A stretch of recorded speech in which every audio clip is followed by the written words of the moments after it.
21 तारखेला माझे काका एक्सपायर झाले आणि त्यांची आज मी तुम्हाला स्टोरी सांगते की त्यांना कॅन्सर कसा झाला. तर ह्यावरती मला बोलायचंच होतं. कॅन्सर ही अशी गोष्ट आहे जी कधीही कुणालाही होऊ शकते.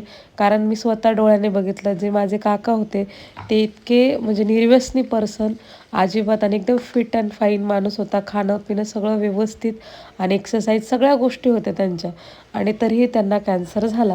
तर त्याची सुरुवात कशी झाली मी हे तुम्हाला 2 पार्टमध्ये सांगणार आहे कदाचित, कारण यामध्ये ते पूर्ण होणार नाही. मला याच्यात जेवढं सांगता येईल तेवढं आणि लगेचच्या लगेच मी तो पण पार्ट अपलोड करून टाकेन, कारण मी तिकडे गेली होती.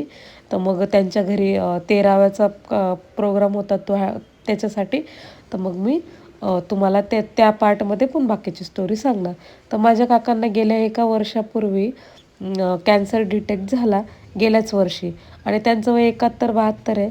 तर त्यांना कॅन्सर कसा कळाला तर त्यांना आर्म्समध्ये अशी गाठ आली होती आणि मग त्यांनी ते घरी सांगितलं की मला अशी अशी गाठ आलेली आहे आणि मला त्याचा त्रास होतो आहे.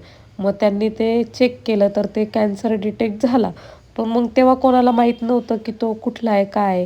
म्हणजे तेव्हा आमच्या घरात जे आता म्हणजे मोठं व्यक्ती जसं माझा भाऊ सगळं बघणारा होता, मावस भाऊ, तर त्यांनीच म्हणजे काही गोष्टी लपवल्या पण, कारण आता मावशी आणि काकांचं वय झालेलं आहे, ते ह्या सगळ्या गोष्टी सहन नाही करू शकणार.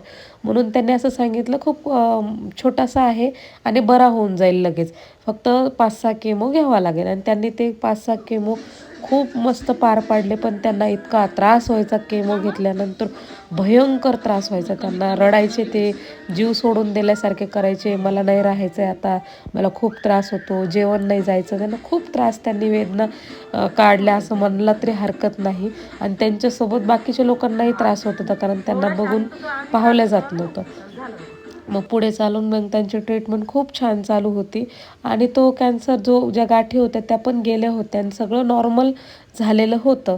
हे तुम्हाला मी आता पुढचं नेक्स्ट पार्टमध्ये सांगते. तो पण व्हिडिओ तुम्ही लगेच बघा.